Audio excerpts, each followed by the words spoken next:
Well, a warm welcome to today's talk, Saturday the 13th of July. Now, we want to look today at a mother's quest to protect her son against what many perceive, or I perceive, as state overreach. Let's look at the details of the case. Now, this is the headline here from the Daily Telegraph, which is actually putting out some good articles at the moment. Mother wins battle to stop son having COVID vaccine she feared could kill him.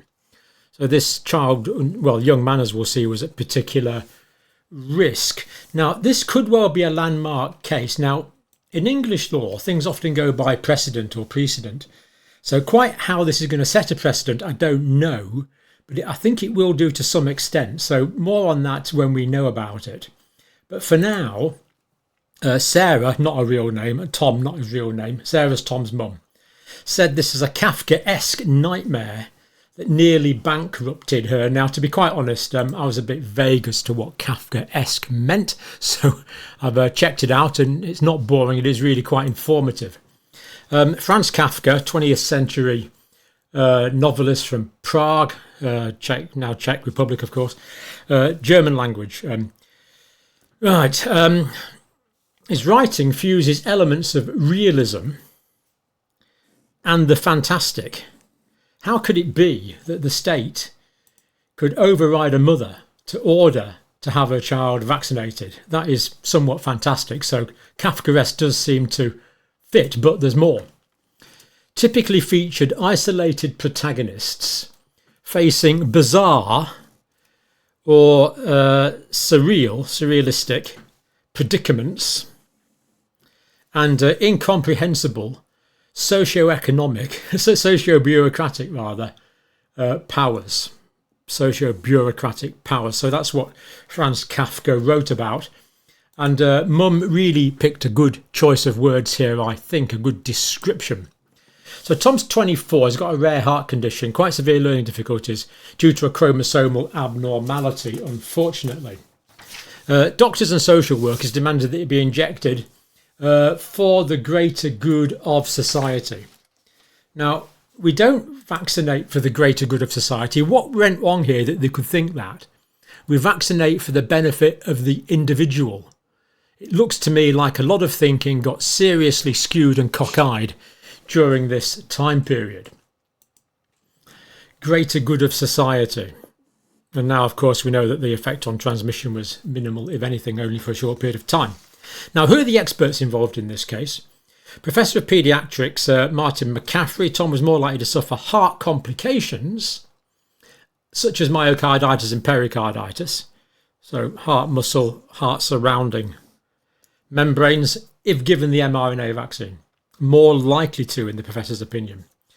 Because Tom had partial trisomy 13, in other words, he had 3 copies of chromosome 13. We're supposed to have 2 of each, of course. Tom's got 3 of number 13, causing his problems. He was more likely to suffer heart complications if given the COVID vaccine. And another paediatric professor, Adam Finn from the UK, agreed with Professor McCaffrey, but stressed the possibility of such adverse side effects would not have changed public policy at the height of the pandemic. I would have thought that it should. But let me know what you think. Right, Sarah, this is the mum, 60. Battle has eroded her trust in public organisations. So eroded trust in public organisations, such as social services, doctors and the courts. Eroded trust. Government introduced a policy that ignores individual circumstances. This should all be completely individualised. We should assess, plan, implement and evaluate care on the individual patient, not these blanket dictates, as we've just seen, as for example, in the use of not resuscitation orders and the use of midazolam and morphine that came out during the Scottish people's, well, not the people's, it's an official inquiry, but it looked at ordinary people's experiences, unlike other inquiries that could be mentioned. Now, Sarah spent her life savings, £25,000, plus £65,000 crowdfunding, so £85,000. So it looks like if you want justice in my country, that's fine. Oh, but it'll be £85,000, please. This is just outrageous. This poor woman has looked after this disabled child for over 20 years. She's managed to save £25,000 that she could have spent on her and her son, and she had to spend it all on legal fees because of the state overreach. It's just an appalling situation. I'm sure if she decides to make it public, make her name public, then members of the public would be interested in trying to compensate her in some way. But to have to do that, to stop her son getting vaccinated because she feared for his life. Sarah, mum, was threatened with arrest, jail, seizure of her assets, possibility of Tom being removed from home to be forcibly jabbed. Now, let me remind you, this is not in communist China. This is not in North Korea. This is not in some despotic state of the past.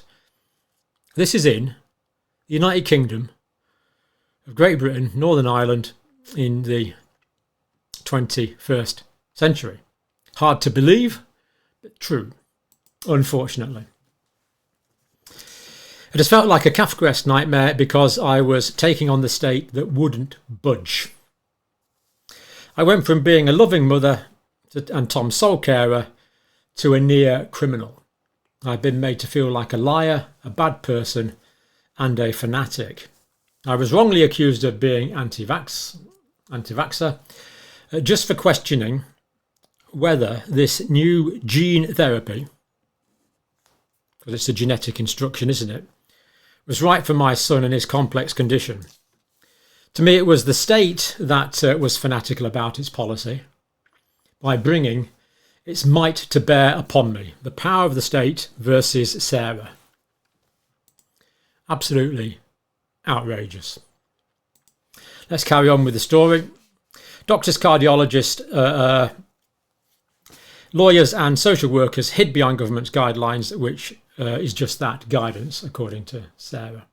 Now, the Court of Protection had made the initial ruling, I think about 2 or 3 years ago, 3 years ago, that said he had to be vaccinated. So Tom was assigned a lawyer to protect his best interests. That's good. So Tom, a disabled child, was protected a legal brain to protect his best interests.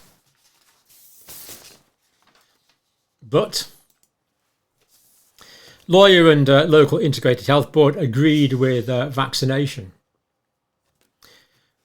Was that in Tom's best interest? Judge Burroughs at the time, Tom was in an at-risk group and should have had the jab. This was the Court of Protection in the initial case 2 or 3 years ago. But the judge did say court was ill-equipped to say if vaccines were safe or not, but taking it was altruistic and required of every citizen. So if it's ill-equipped to say whether it's safe or not, so the judge was not sure whether it's safe or not, then I would have thought an alternative strategy for that judge would be to err on the side of caution. I would have thought, but what do I know about it? That's what happened. Mr. Justice Hayden, now this is bang up to date, this is the July 2024, the case has just been decided. In the latest, this is the appeal of the original case, no longer in Tom's best interest to receive the jab. No longer. Is that leaving open the idea that it was at some stage, perhaps? Not sure. Changing landscape of the virus, increasing immunity within the community, has created a wholly changed situation. I'm not sure I fully agree with this judge. I think, okay, it's a wholly new situation in terms of the immunity that we've got through natural exposure to the virus and the generation of natural immunity, of course. But the situation is fundamentally about the state interfering in the relationship between a mother and a child. I don't think that has fundamentally changed, actually. I think that's just the same, which is really, in my view, the crux of this matter from the information I have. But the judge was genuinely pleased to conclude it was no longer in Tom's best interest to receive the COVID vaccination. Again, sort of no longer, again, leaving open the possibility that it was at the time. So I think that doesn't really address the crux of the issue. Now, of course, this is only a news report. Mr. Justice Hayden may have gone into this in great detail in the full court report. I actually don't know that. Now, Paul Diamond, Sarah's barrister, said Sarah was a mother who loves a child. This is why she acted out of love for a child. In future, all parties involved in similar legal disputes should adopt a more cooperative rather than aggressive approach. So Paul Diamond, Sarah's solicitor, seems to perceive this as aggression, an aggressive approach, and it should be more cooperative. And this is obvious, isn't it? Totally obvious. In healthcare, we should reach concordance. I agree, the doctor agrees, we agree on a way forward. That's how it should be. In this case, it wasn't. There was no such agreement. It was forced into an adversarial situation, which is unfortunate. And then Stephen Jackson, Sarah's solicitor. Sorry, that top one was Sarah's barrister. So Paul Diamond is Sarah's barrister, getting confused. The barrister is the lawyer that works in the Crown Court, I believe.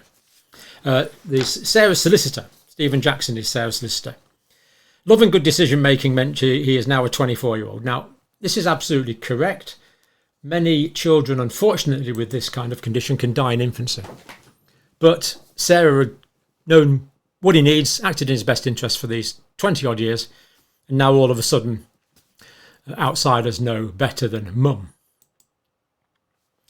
Ruling that the judge's reliance on the virus changing landscape meant he had not tackled the uncomfortable issues. I agree.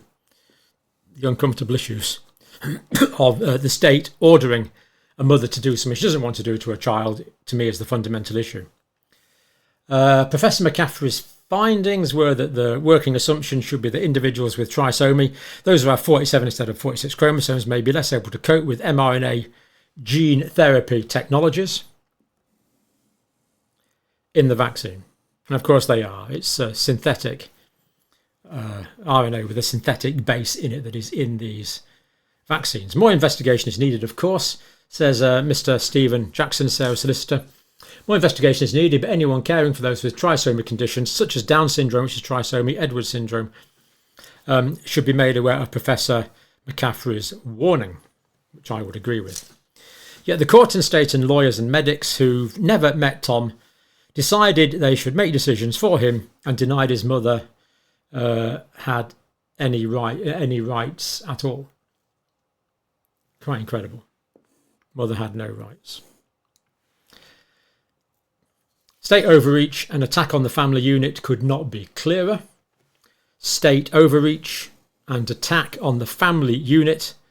The family unit, of course, is the basis of society. Could not be clearer. This situation is being faced by many families up and down the land. So good outcome is not being forced to have it. That Sarah was forced to go through this appalling situation, completely unacceptable. I'm reminded of clause 4 of the Hope Accord that we looked at recently. Fundamental and cherished principles of medical ethics were disregarded on the premise of an emergency. These included first, do no harm, informed consent, bodily autonomy, and the notion that adults protect children, not the other way around. Now, of course, Tom's not a child. He's an adult, but he has the mentality of an 18-month-old child. It's the role of adults to protect children, not children to protect adults,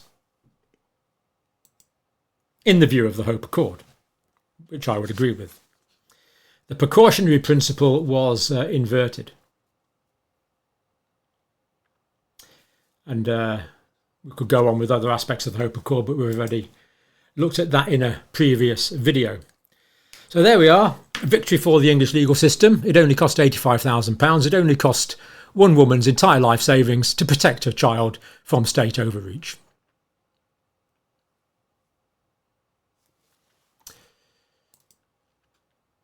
Quite incredible, really. I can't really think of anything to add to that. Let's hope it doesn't happen again. Let me know what you think, and thank you, of course, as always, for watching.